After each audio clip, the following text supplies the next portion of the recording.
بسم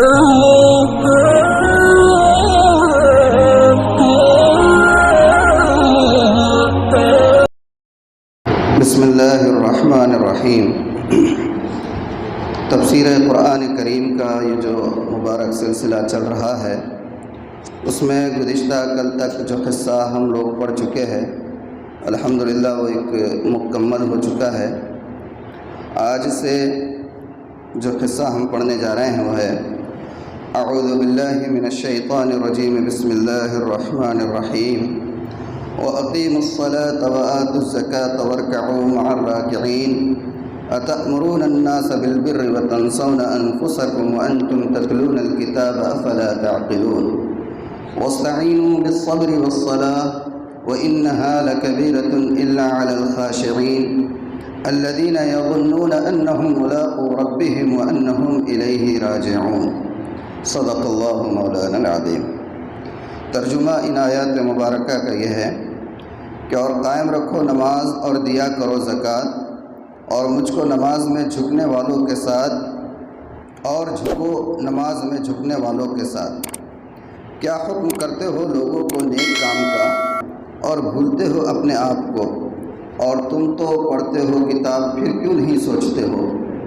اور مدد چاہو صبر سے اور نماز سے، اور البتہ وہ بھاری ہے مگر انہی عاجزوں پر جن کو خیال ہے کہ وہ روبرو ہونے والے ہیں اپنے رب کے، اور یہ کہ ان کو اسی کی طرف لوٹ کر جانا ہے۔ یہ ہو گیا ترجمہ ان آیات مبارکہ کا۔ گزشتہ جو ہمارا اسباق چل رہے تھے، اگر آپ کے ذہن میں وہ ساری چیزیں مستحضر ہو تو ان آیتوں کے اصل مخاطب کون ہیں ان کو سمجھنا آسان ہو جائے گا۔ تذکرہ چل رہا تھا بنی اسرائیل کا، اور بنی اسرائیل سے یہ کہا جا رہا تھا کہ اللہ تعالیٰ نے تم لوگوں پر بے پناہ انعامات اور اکرامات کی بارش کی ہے۔ سب سے بڑا کرم تو یہ ہوا کہ تمہیں انبیاء کی نسل سے اور ان کی صلب سے پیدا کیا۔ یہ سب سے بڑا کرم۔ بنی اسرائیل کون ہے؟ ذہن میں ہوگا آپ کے، بنی اسرائیل حضرت یعقوب علیہ السلام کی اولاد کو کہتے ہیں، اور حضرت یعقوب علیہ السلام بہت کثیر العیال تھے۔ اللہ تعالیٰ نے ان کو 12 لڑکے عطا کیے تھے۔ کتنے؟ 12 لڑکے۔ 12 لڑکوں سے 12 قبیلے بنے، اور وہ قبیلے کافی پھلے اور پھولے، اور ان کی کافی شاخیں بھی پھیلی، جس کی وجہ سے بنی اسرائیل ایک بہت وسیع و عریض خاندان بن گیا تھا۔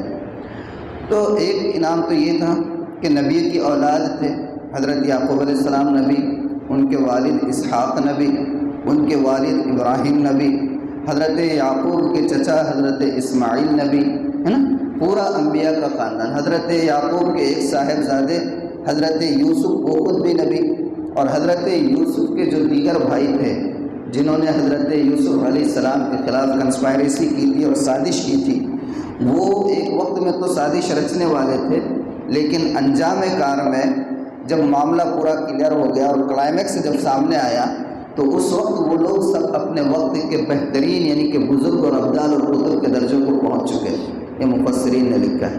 تو ایسا خاندان، تو کتنا بڑا اکرام تھا اللہ کا کہ اس خاندان کی نسل آپ لوگ ہو، انبیاء کی اولاد ہو، اور پھر نبی کی اولاد بھی ہے، اور پھر اس وقت میں جو ان کا عہد چل رہا تھا، جو ایرا چل رہا تھا، زمانہ چل رہا تھا، اس زمانے کے اندر نبوت اسی خاندان کے ساتھ مختص ہے۔ یہ بھی ایک دیکھ، نبوت جو ہے اسی خاندان کے ساتھ مختص، یعنی کہ مذہبی اعتبار سے بھی اور خاندانی اعتبار سے بھی ان کو برتری حاصل تھی۔ اب وہ کافی زمانہ ہو گیا تھا حضرت عیسیٰ علیہ السلام کے بعد بھی، توریت کے بعد اور انجیل میں بھی اور توریت میں بھی یہ پیشین گوئی کی گئی تھی کہ ایک نبی آخر الزماں آنے والے ہیں، ان کی یہ علامتیں ہوگی، صدقہ نہیں کھائیں گے، ان کی نسل بھی نہیں کھائے گی، اور بہت ساری چیزیں ایسی علامتوں کے طور پر بتائی گئی۔ اور وہ چونکہ اہل کتاب تھے اس لیے انہیں علم تھا کہ ایک نبی برحق آنے والے ہیں، لیکن وہ یہ امید لگا کر بیٹھے ہوئے تھے کہ یہ نبی جو آئیں گے یہ آئیں گے تو ہمارے ہی خاندان سے۔ اب تک تو ایسا نہیں ہوا نا گزشتہ کئی صدیوں سے کہ نبوت اسی خاندان میں چلی آ رہی ہے۔ تو یہ جو وہم تھا، یہ جو گمان تھا، اور اس کی وجہ سے ان کا مزاج جو بگڑ گیا تھا کہ انہوں نے دین کا کباڑہ بنا کر رکھ دیا تھا کیسے کباڑہ بنایا تھا؟ یہ آپ نے پچھلی آیتوں میں پڑھا ہے۔ کیا پڑھا ہے آپ نے؟ اللہ تعالیٰ ان سے جو فرما رہے ہیں کہ وَلَا تَشْتَرُوا بِآيَاتِي ثَمَنًا قَلِيلًا، تھوڑے سے ٹکوں کے عوض میں دین کا کچرا مت کیا کرو، دین کو فروخت مت کیا کرو۔ یہ اللہ یوں تو نہیں کہہ رہا ہے کہ ان کے اندر وہ خامی نہیں تھی اور اللہ کہہ رہا ہے کہ وہ ایسے مت کرو، نہ، یہ ان کی صفت بن چکی ہے۔ یعنی کہ معاشرے کے با اسٹیٹس لوگوں کو دیکھ کر، باوقار لوگوں کو دیکھ کر دین کی تعلیمات کی ایسی تعویل پیش کرنا کہ ان کے مقصد کے مطابق ہو جائے، یہ کام ہوتا تھا۔ سود ان کے اندر عام ہو گیا تھا۔ جس وقت میرے اور آپ کے آقا محمد رسول اللہ صلی اللہ علیہ وآلہ وسلم کی بعثت مبارکہ ہوئی ہے، اس وقت مدینے کے اندر یہودیوں کی سامراجیت قائم تھی۔ اس معاشرے کے اندر یہودی جو دیگر اوس اور خزرج مدینے میں رہتے تھے، جو عرب قبائل کون سے تھے؟ اوس اور خزرج تھے۔ یہ دو قبائل تھے زراعت پیشہ تھے۔ کون سے تھے؟ کھیتی باڑی کرنے والے تھے، امی تھے، زیادہ پڑھے لکھے نہیں تھے، زیادہ کیا بلکہ بالکل بھی پڑھے لکھے نہیں تھے۔ اور یہ لوگ اہل کتاب تھے، خاندانی تفوق تھا، برتری تھی، اکنامکلی ایک دم مضبوط تھے، لوگوں کو سود پر پیسہ دیتے تھے، اور سود پر پیسہ دینے کی وجہ سے ہوتا یہ تھا کہ سامنے والا ان کا زیر بار ہو جاتا تھا، تو استحصال کرتے رہتے تھے لوگ۔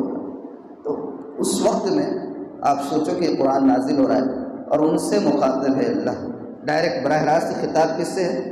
بنی اسرائیل سے۔ لیکن ایک بات ہمیشہ ذہن میں رہے کہ قرآن مقدس ایک ایسی کتاب ہے کہ اس کی کسی بھی آیت مبارکہ کے شان نزول اور اس کا پس منظر چاہے کچھ بھی رہا ہو، لیکن اس کا ہر حرف، اس کا ہر حکم اور اس کا ہر ارشاد یہ قیامت کی صبح تک آنے والی انسانیت کے نام برابر ہوتا ہے۔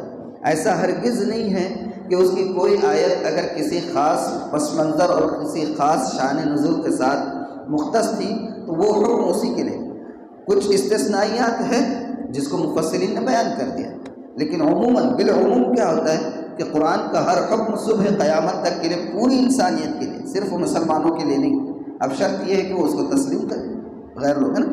تو خطاب کس سے ہیں ان آیتوں میں؟ بنی اسرائیل سے، اور بنی اسرائیل کے ساتھ ہی ساتھ پوری انسانیت۔ کیا فرما رہے اللہ تعالیٰ؟ وَأَقِيمُوا الصَّلَاةَ، نماز کو قائم کرو۔ دیکھیے خاص بات آپ کو میں بتا دوں کہ نماز کی ادائیگی کے لیے قرآن نے جہاں کہیں بھی اور جب کبھی بھی حکم دیا ہے تو اس کے لیے اقامت الصلاۃ کا لفظ استعمال کیا ہے، اداء صلاۃ کا لفظ استعمال نہیں ہوا۔ نماز پڑھنے کو جو ہے اس کا صحیح لفظ کیا ہونا چاہیے؟ وَتُؤَدُّ الصَّلَاةَ وَأَدُّ الصَّلَاةَ، اس طریقے کے الفاظ اور اس طریقے کی عربی کی تعبیر ہونی چاہیے کہ نماز ادا کرو، نماز پڑھو۔ لیکن اللہ نے جہاں کہیں بھی نماز کا تذکرہ کیا ہے تو وہ فرمایا ہے اقیم الصلاۃ۔ تو یہ اقامت صلاۃ کیا ہے؟ ایک تو ہے نماز پڑھنا اور ایک ہے نماز کو قائم کرنا۔ ہم لوگ کیا کرتے ہیں؟ ہم لوگ نماز پڑھتے ہیں اور اس میں بھی ڈنڈی مارتے ہیں، لیکن اقامت صلاۃ کیا ہے؟ وہ ایک بہت اعلیٰ درجہ ہے۔ کیا ہے؟ آسان لفظوں میں آپ کو سمجھانے کے لیے میں یہ کہہ سکتا ہوں کہ اقامت صلاۃ یہ ہے کہ آپ اس کے ظاہری شرائط اور باطنی شرائط دونوں کا خیال رکھیں۔ ظاہری شرائط اور باطنی شرائط۔ ظاہری شرائط کیا ہے؟ کہ بھئی آپ پاک ہو، وقت ہو، بدن پر کپڑے پاک ہے نا، جگہ پاک ہو، جس پر آپ نماز پڑھ رہے وہ پاک ہو۔ اور باطنی شرائط کیا ہے؟ خشوع ہو، خضوع ہو، اور سب سے اہم اور بنیادی چیز آپ کے اندر اخلاص ہو اور خالصتاً لوجہ اللہ وہ نماز آپ پڑھ رہے ہو۔ کس کے لیے پڑھ رہے ہو؟ خالصتاً لوجہ اللہ پڑھ رہے ہو۔ تو یہ ہے۔ اب ہمارے پاس کیا ہوتا ہے؟ انسانی نفسیات ہے اور انسان اس سے مجبور بھی ہے، لیکن ہمارا رب بڑا کریم ہے، شفیق ہے، رحیم ہے، قربان جائیے کہ وہ ہماری ان فروگزاشتوں کو جو ہے نظر انداز کر دیتا ہے۔ ورنہ شیطان نے قسم کھائی ہے، اللہ تعالیٰ بھی جانتے ہیں کہ اس بدبخت نے جو ہے ازلی دشمنی کی قسم کھا لی۔ اب اس کا تو کام ہی ہے ہم کو بہکانے کا، ہے نا، تو وہ کوششیں کرتے رہتا ہے۔ تو اس کی کوششیں کیا ہوتی ہیں؟ اس کی کوششیں کس حیثیت سے؟ اللہ کے رسول نے فرمایا کہ شیطان جو ہے انسان کی شہرک کے اندر یا انسان کی رگوں کے اندر جس طریقے سے خون دوڑتا ہے اس طریقے سے وہ اندر دوڑتا ہے، وساوس، خیالات تو لاتا ہے ساری چیزیں. آدمی سوچتا ہے بھائی میں تھوڑا سا 2 رکعت نماز پڑھ رہا ہوں، پیچھے بیٹھے ہوئے صدر صاحب، پیچھے بیٹھے ہوئے وزیر صاحب، پیچھے بیٹھے ہوئے آفیسر صاحب، تھوڑی لمبی پڑھ دو، ذرا تھوڑی سی لمبی پڑھ دو، خشوع سے پڑھ دو، اطمینان سے پڑھ دو. یہ ظاہری طور پہ بہت اچھی دکھے گی، لیکن کل حشر کے میدان میں یہ نماز ایسے، یہ جو کپڑا ہے یہ پرانے کپڑے کی طرح یوں لپیٹ کے مار دی جائے گی. کیا ہوگا؟ ہے کہ پورا عمل ضائع ہو جائے گا. تو یہ تو سب سے بڑا مفلس ہو جائے گا. تو نماز کو کیا کرنا ہے؟ قائم کرنا. اور نماز کے قائم کرنے کا سب سے پہلا مظہر کیا ہو سکتا ہے کہ آپ نے نماز قائم کی؟ جماعت کی پابندی. تھوڑی سی ہلکی بارش ہوئی، سب پوری خالی، تھوڑا سا کچھ ہو گیا، مسجد خالی، یہ نماز قائم کرنا نہیں ہوا. اللہ کے رسول صلی اللہ علیہ وآلہ وسلم، آپ بارہا حضرت شیخ نے فضائل اعمال میں لکھا ہے اور بارہا آپ نے سنا ہوگا وہ حدیث مبارک.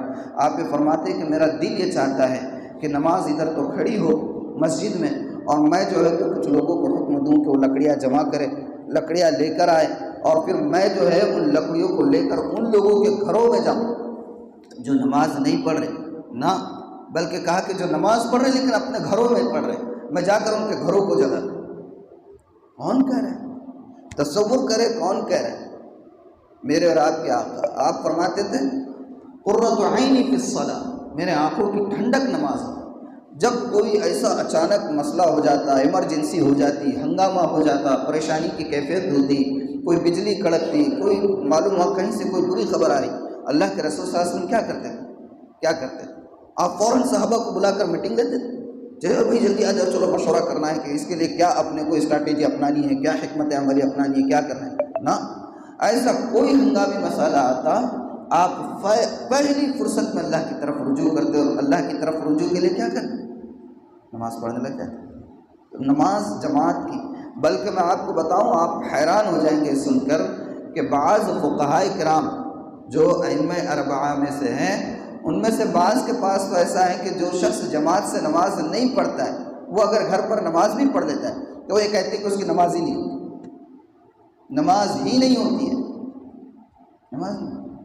لیکن بہرحال جمہور علماء کا، جمہور فقہاء کا یہ مسلک ہے کہ نماز جماعت کے ساتھ پڑھنا وہ سنت مؤکدہ کی طرح، بلکہ اس سے بھی زیادہ اہم ہے. آدمی اگر جماعت سے نماز نہ پڑھے، گھر میں پڑھ لے، نماز تو ہو جائے گی لیکن سنت مؤکدہ کو چھوڑنے کا جو عقاب ہے وہ نازل ہو کر رہے گا، اس سے بچے محفوظ نہیں رہے گا. ہاں تو نماز کریں گے انشاءاللہ. اللہ تعالیٰ حکم دے رہے ہیں، نبی کی آمد کے بعد ان کو تسلیم کرنے کے لیے بنیادی شرط بتا رہے ہیں. غور کریں پس منظر. آپ نبی کریم صلی اللہ علیہ وسلم کی بعثت مبارکہ ہوئی ہے، اور ان کو تسلیم کرنے کے لیے جس چیز کی طرف توجہ دی جا رہی ہے وہ سب سے پہلی اقامت صلاۃ. اب میں اور آپ اپنا جائزہ لیں کہ ہم تو اللہ کے رسول کو مان رہے ہیں نا، آپ کی نبوت، ایمان لاتے ہیں آپ پر، لیکن جو بنیادی اور پہلی شرط اللہ نے یہاں پر رکھی ہے اقامت صلاۃ ہے ہمارے اندر. اللہ حفاظت کرے. اللہ ہمیں جو ہے نماز کی پابندی کی توفیق عطا فرمائے. اور خشوع و خضوع کے ساتھ نماز پڑھنا آدمی کو بھاری لگتا ہے، لیکن یہ نماز کی پابندی بھی بھاری لگتی ہے، لیکن اگر آدمی استحضار رکھے، اللہ کا ہر وقت استحضار رکھے، تو استحضار رکھنے سے کیا ہوتا ہے معلوم؟ استحضار رکھنے کی طرف سے دل کے اندر اللہ کی یاد زندہ رہتی ہے اور ہمیشہ اس وقت جو ہے رجوع رہتا ہے. اسی لیے اللہ کے رسول صلی اللہ علیہ وسلم کی حدیث مبارک ہے، آپ نے فرمایا اکثروا ذکر حادم اللذات الموت، کہ ہر وقت جو ہے یہ خواہشات کو، یہ ڈیزائرز کو، اور جو ہے آدمی کے غیر ضروری جو ہے چوچلوں کو ختم کرنے والی چیز موت کو یاد کیا. اس کو یاد کریں گے، خالی موت کو یاد کر لیا کریں. اور ہم تو جس محلے میں رہتے ہیں، میں تو سمجھتا ہوں کہ یہ چوچلے اور یہ شہوتیں اور یہ جذبات، اس کا تو جنازہ ان جنازوں کے ساتھ ہر وقت نکلتے رہنا چاہیے. مگر بے حسی کا یہ عالم ہے کہ ہر روز جنازے دیکھتے ہیں، اور ہر روز جنازہ ادھر جاتا ہے اور ادھر اپنے گھر کی پلاننگ چلتی رہتی ہے. ہونا چاہیے کوئی، ٹھیک ہے بھائی زندگی دنیا میں آئے جینا ہے، لیکن بھائی اصل زندگی بھی تو ہے، اصل گھر شہر خاموشہ ہے، ہم جو ہے شہر فغا کو آباد کر رہے ہیں. ایسا ہے، اللہ حفاظت کرے. آگے فرمایا وَآتُوا الزَّكَاةَ وَارْكَعُوا مَعَ الرَّاكِعِينَ، زکوٰۃ دیا کرو. زکوٰۃ دیا کرو۔ زکوٰۃ کیا ہے؟ زکوٰۃ کا لفظی معنی جو ہوتا ہے وہ پاک کرنے کے ہوتا ہے اور بڑھنے کے ہوتے ہیں، لیکن زکوٰۃ جو مذہبی اصطلاح ہے، شرعی اور فقہی اصطلاح ہے، وہ کیا ہے کہ آپ کو اللہ نے جس دولت سے نوازا ہے، اگر آپ صاحب نصاب ہیں تو اس کا ایک مخصوص حصہ 40واں حصہ سال میں ایک مرتبہ، کتنی مرتبہ؟ سال میں ایک مرتبہ، اس کا بھی 40واں یعنی کہ 2.5% جو ہے وہ اللہ کے راستے میں دینا ہے۔ اس سے مال پاک ہو جاتا ہے۔ مال پاک کیسے ہوتا ہے؟ مال اگر کسی چیز کو وائرس لگ گیا تو وائرس لگنے کے بعد وہ چیز صحت مند رہ سکتی ہے۔ بھئی انسان کو معلوم ہے بیماری ہو رہی ہے، بار بار جو ہے تو وہ چیک اپ کر رہے ہیں، ایکس رے لے رہے ہیں، سونوگرافی کر رہے ہیں، سب کچھ کر رہے ہیں، لیکن ڈائگنوس ہی نہیں ہو رہا ہے۔ کیا ہے؟ ڈائگنوس ہی نہیں ہو رہا ہے، بار بار پیشاب ہو جا رہا ہے۔ ہم لوگ اندازے سے ہوتے ہیں بھی ہو سکتا ہے شوگر ہو گئی ہوگی، آپ چیک کراؤ، اب رپورٹ نکالے معلوم ہو نارمل، سمجھ میں نہیں آ رہا۔ پھر جا کے جو ہے تو بعد میں ڈاکٹر کیا بتا رہے؟ بھائی انفیکشن ہو گیا۔ کیا ہو گیا؟ انفیکشن ہو گیا۔ اچھا خاصا ڈیلڈول والا ہٹا کٹا مستنڈا، اور وہ جو ہے معمولی انفیکشن کی وجہ سے آگے نہیں بڑھ پا رہا ہے۔ تو یہ جو زکوٰۃ کی عدم ادائیگی ہے، زکوٰۃ کا نہ دیا جانا ہے، یہ آپ کے ذخیر یعنی کہ ترین مال کے حصے کو بھی وائرس لگا دیتا ہے، پھر وہ آگے نہیں بڑھتا ہے، اور اگر بڑھے گا بھی تو پھر وہ استدراج والا رہے گا۔ استدراج کیا ہے معلوم ہے آپ کو؟ اللہ نے استدراج کی ایک اصطلاح قرآن میں استعمال فرمائی۔ پتنگ بازی دیکھیے آپ نے، پتنگ اڑاتے ہیں نا بچے، تو کیا کرتے ہیں؟ سامنے والا اگر بہت زیادہ ہی اڑا رہا اور اس کو کاٹنا ہے تو کیا کرتے ہیں؟ اپنی پتنگ کی ڈھیل بہت چھوڑتے نا، بہت ڈھیل چھوڑ دیتے، انہیں سمجھتا ہے ارے آ گئی جھانسے میں، انہیں کیا آ گئی؟ جھانسے میں آ گئی۔ کیا کرتا انہیں بھی اپنی ڈھیل چھوڑتا، ادھر سے انہیں کھینچ لیتا اور اس کی پتنگ کٹ جاتی۔ تو اللہ تعالیٰ نے قرآن میں یہ اصطلاح استعمال کی ہے، یستدرجہم، کہ اللہ ایسے لوگوں کو پھر ڈھیل دیتا ہے۔ وہ یہ سمجھتا ہے ارے مولانا صبح میں بول رہے تھے وائرس لگ جاتا، انفیکشن لگ جاتا، یہاں تو دیکھو پچھلے سال میرا جو اسیٹ تھا، میرا جو سرمایہ تھا وہ 25 لاکھ کا تھا، اب دیکھو 1 سال ہو گیا 25 لاکھ سے 75 لاکھ ہو گیا، کون سا انفیکشن لگا؟ خالی کاما رہتے نہیں علماء کو، بس آئے کہ اپنا سنا کے نکل لے نا، سمجھ میں نہیں آتا ابھی۔ یہ استدراج ہے اللہ کی اصطلاح میں۔ کیا ہے یہ استدراج؟ کب جھٹکا لگے گا احساس نہیں ہو، کہاں سے اس کے جو ہے ایکسٹرنل ویز نکلیں گے، خارجی راستے کدھر سے نکلیں گے پیسے کے بربادی کے، وہ سمجھ میں نہیں آئے، تو اس کی طرف توجہ کریں گے انشاءاللہ۔ تیسری چیز ان لوگوں سے فرمایا وَارْكَعُوا مَعَ الرَّاكِعِينَ، اور جھکنے والوں کے ساتھ، یا رکوع کرو رکوع کرنے والوں کے ساتھ۔ بنی اسرائیل، اچھا یہ جو چیزیں ہیں اقیموا الصلاۃ آتوا الزکاۃ وارکعوا مع الراکعین، اس سے ایک بات تو یہ صاف سمجھ میں آ گئی کہ بنی اسرائیل کے اندر بھی، یعنی گزشتہ انبیاء کے اندر بھی نماز اور زکوٰۃ کے احکامات تھے۔ ہو سکتا ہے کیفیت اس کی الگ ہو، حکم کے اندر کچھ جو ہے کیفیت میں کمیت میں بھی ہو سکتا ہے کہ کچھ فرق ہو، لیکن یہ چیزیں ان کے ہاں تھیں، آج بھی ہیں۔ جو بنی اسرائیل ہے آج بھی ہے، مگر ان کے پاس اب رکوع سجدہ نہیں رہا ہے۔ اب وہ کیا کرتے ہیں؟ وہ وال آف ویل جو ہے نا ان کی بنی ہوئی دیوار گریا، جس کو ہم کہتے ہیں وال آف ویلنگ کہتے ہیں انگلش میں اس کو، تو وہ جو دیوار گریا ہے فلسطین کے اندر یروشلم میں، وہاں جا کر کھڑے ہو جاتے ہیں، اور یہ سر جو ہے وہ دیوار کو ٹکا کے، بس وہی ان کا سجدہ ہے، رکوع وغیرہ چھوڑ دیا اور ہاتھ باندھتے نہیں۔ تو بہرحال اب ایک لمبی تاریخ ہے، میں تو یہ کہتا ہوں کہ دیکھیے ایک بات ذہن میں رکھیے، میں نے شاید گزشتہ کل بھی کہا تھا، اللہ کے رسول صلی اللہ علیہ وسلم نے اس امت کے بارے میں ایک پیشین گوئی فرمائی ہے۔ کیا پیشین گوئی فرمائی ہے؟ آپ نے یہ فرمایا ہے کہ میری امت پچھلی امت، اور ہم سے پچھلی امت کون ہے؟ بنی اسرائیلی ہے نا، بنی اسرائیلی۔ حضرت عیسیٰ علیہ السلام کی کوئی الگ سے امت نہیں ہے، یہ بات ذہن میں رکھیے۔ حضرت عیسیٰ علیہ السلام کی کوئی الگ سے ملت اور امت نہیں ہے۔ حضرت عیسیٰ علیہ السلام یہودیوں اور حضرت موسیٰ علیہ السلام کی امت کی بداعمالیوں کو درست کرنے کے لیے آئے، انہی کے اندر بھیجے گئے۔ کس کے اندر بھیجے گئے؟ بنی اسرائیل کے اندر بھیجے گئے۔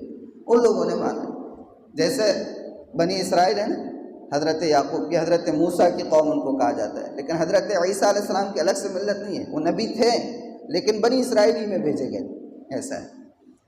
تو اللہ کے رسول نے فرمایا کہ میری امت، بلکہ آپ نے براہ راست خطاب کر کے کہا کہ تم ضرور ضرور ہر وہ کام کرو گے جو پچھلی امت کر چکی ہے، حتیٰ کہ اپنے فرمایا تھا، مجھے یاد آ رہے حدیث مبارکہ کے الفاظ، حذو النعل بالنعل کے الفاظ آئے ہیں حدیث میں، کہ جیسے ایک جوتے کا دوسرا جو جوڑ ہوتا ہے وہ اگر اس کو الٹا کر کے رکھ دو تو بالکل بھی ایک سوٹ کے اتنا بھی جو ہے تو فرق نہیں پڑتا ہے، بالکل اس طریقے سے آپ نے فرمایا اتنا تم ان کی مشابہت اختیار کرو۔ اور پھر یہ کہا تھا کہ اگر پچھلی امتوں میں سے کسی نے اپنی ماں کے ساتھ زنا کیا ہوگا تو ہماری امت میں سے، میری امت میں سے بھی کچھ لوگ ایسے ہوں گے جو اپنی ماں کے ساتھ بھی زنا کریں گے، اللہ حفاظت کرے۔ تو میں بات یہ اس لیے ذہن میں آئی، میں یہ کہنا چاہ رہا تھا کہ ہم لوگ سن رہے ہیں تفسیر، اللہ توفیق دے اور یہ سلسلہ مستقل چلتا رہے، لیکن کوشش یہ کرے کہ گزشتہ جو قومیں گزری ہے ان کی تاریخ بھی پڑھنی چاہیے۔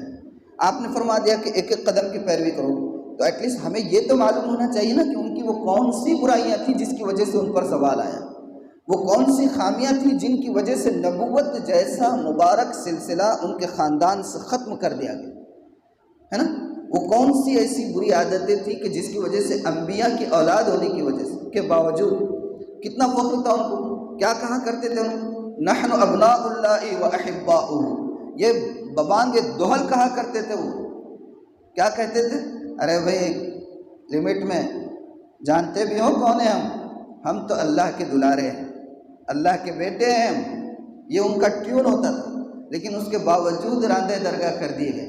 تو ہمیں معلوم تو ہونا چاہیے کہ وہ کون سی خامیاں، تو پڑھیں گے انشاءاللہ اللہ، اگر ہمیں اردو آتی ہے، انگلش آتی ہے، جو بھی زبان آتی ہے، ہر زبان کے اندر اب جو ہے تو مواد پورا موجود ہے، پڑھنا چاہیے، بنی اسرائیل کی تاریخ ضرور پڑھنا چاہیے، 1200 سال یا کئی یعنی کہ 1000 1500 سال کی تاریخ ان کی ہے، اس کو ضرور پڑھنا چاہیے۔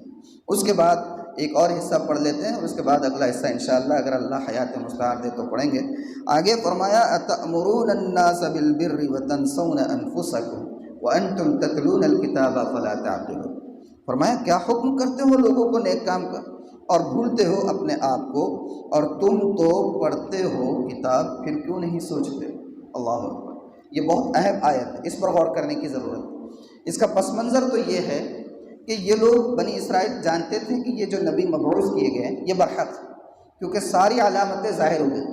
آپ کو میں بتاؤں کہ جو یہود شروع میں اسلام بھی لے آئے تو وہ اسلام کیسے لائے، جیسے عبداللہ ابن سلام رضی اللہ عنہ اسلام کیسے لائے، ان کو پوری علامتیں معلوم تھی کہ نبی برحق کی علامتیں یہ ہوگی، تو وہ ان علامتوں کو ٹٹولتے پھر رہے تھے، یعنی کہ کس انداز میں، انجان بن کر، کسی کو پتہ نہ چلے یہ ایک ہے صدقے کی چیز لا کے دے دی، یہ آپ کے لیے ہمارے طرف سے ہے، یہ صدقہ ہے، آپ نے لے لیے رکھ لیے، صحابہ کو دے دیے، خود نہیں کھائے۔ ایک مرتبہ ایسا ہوا غالباً حضرت حسن یا حسین دونوں میں سے کسی نے جو ہے وہ کھجور رکھی ہوئی اٹھا کر منہ میں ڈال دی، اللہ کے رسول صلی اللہ علیہ وسلم نے فرمایا کخ کخ، تھکو جلدی تھکو، یہ میرے لیے اور میری نسل کے لیے صدقہ حرام۔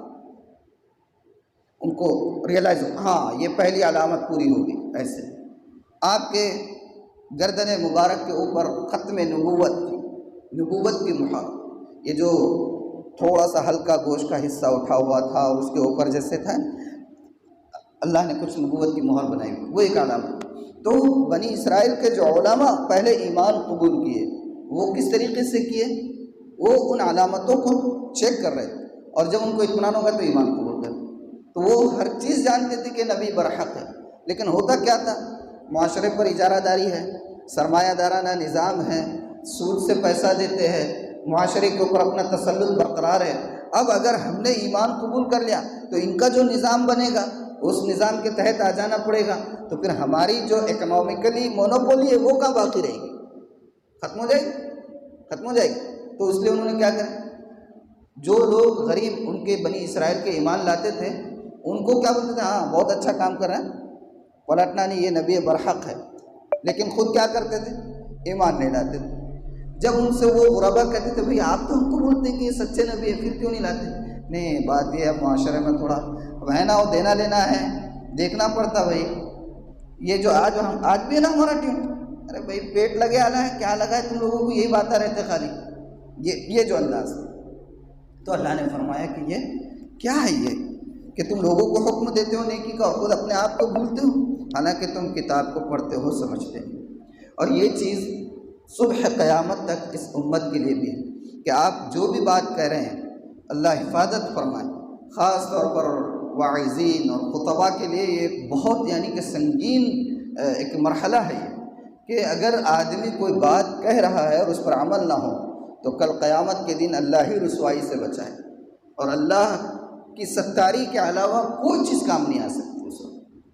اللہ کے رسول صلی اللہ علیہ وسلم کو معراج ہوئی تھی، آپ نے فرمایا میں نے دیکھا کہ کچھ لوگوں کے جو ہے ہونٹوں کو اور زبانوں کو آگ کی قینچی سے کاٹا جا رہا ہے۔ تو آپ نے جبرائیل سے پوچھا کیا ہے؟ کہا کہ یہ وہ لوگ ہیں جو لوگوں کو تو اچھی باتوں کا حکم کرتے تھے اور خود اس پر عمل نہیں ہوتا،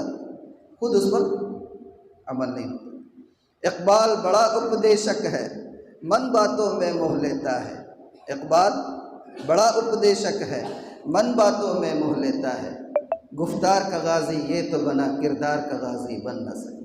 اللہ حفاظت فرمائے، بہت بڑا مسئلہ ہے۔ اور ایک بات یاد میں آپ کو بتاؤں کہ آدمی لاکھ بات کر، لاکھ جو ہے تو دلائل دے دے، لاکھ ثبوت دے دے، لیکن جب تک اس کا کردار نہیں بولے گا اس کی دعوت میں تاثیر نہیں ہوگی۔ تقریر سے ممکن ہے نہ تحریر سے ممکن ہے وہ کام جو انسان کا کردار کرے، تو کردار اہم ہے۔ مگر ایک بات یہ بھی ذہن میں رہے، اس کا یہ مطلب ہرگز نہیں ہے کہ آدمی اگر کسی چیز پر عمل نہیں ہو رہا ہے تو وہ اس کی تبلیغ نہیں کرے گا، وہ اس کی دعوت نہیں دے گا، وہ اس کو لوگوں کا حکم نہیں دے گا، نہ قطعاً نہیں۔ کہ بات ذہن میں رکھے کہ نیک عمل کرنا ایک الگ عبادت ہے اور نیک عمل کی دعوت دینا یہ دوسری الگ عبادت ہے۔ آپ اگر نماز پڑھ رہے تو اس کا یہ مطلب نہیں ہے کہ آپ سے اگر نماز چھوٹ رہی، مان لیجیے مجھ سے نماز چھوٹ رہی ہے، اللہ نہ کرے، تو اس کا یہ مطلب نہیں ہے کہ مجھ سے نماز چھوٹ رہی تو اب میں روزہ بھی چھوڑ دوں، مجھ سے نماز چھوٹ رہی ہے تو میں زکوٰۃ بھی چھوڑ دوں، نہ، وہ ایک عمل ہے، یہ ایک عمل ہے، کام کرتے رہیں۔ اسی لیے علماء نے، جمہور علماء کا یعنی کہ یہ رائے ہے کہ اگر آدمی بے عمل بھی ہے تو اس کو اگر اختیار ہے کسی چیز سے روکنے کا، تبلیغ کرنے کا، حکم دینے کا، اچھی بات بتانے کا، بری بات سے روکنے کا، اس کو ضرور کرنا چاہیے، اس سے نہیں رکنا ہے۔ ہاں لیکن اللہ سے دعا کرنا چاہیے کہ اللہ یہ جو میرے زبان و فعل میں تضاد ہے، اس تضاد کو دور کرنے والے آپ ہی ہیں، آپ مجھے توفیق دیجیے کہ میرے قول و عمل کے اندر مطابقت پیدا ہو جائے، ہے نا۔ تو اس کا یہ مطلب نہیں ہے کہ ارے بھائی مولانا تو بہت بانگے دور بول رہے تھے اور ادھر تو دیکھو، ارے بھائی ادھر دیکھنے کا کیا ہے، اپنے کو وہ جو الفاظ بولے اس کو دیکھنے کا ہے، اس کو جو ہے تو مولانا کو اللہ دیکھے گا، داعی کو اللہ دیکھے گا، ہے نا، پیر صاحب کو اللہ دیکھے گا، اس نے جو آپ کو بات بتائی ہے اس بات کو ہمیں لینا ہے نا۔ اللہ تعالیٰ عمل کی توفیق عطا فرمائے۔ اگلا جو حصہ ہے اللہ تعالیٰ حیات مستعار عطا فرمائے تو انشاءاللہ آئندہ کل پڑھ لیں گے۔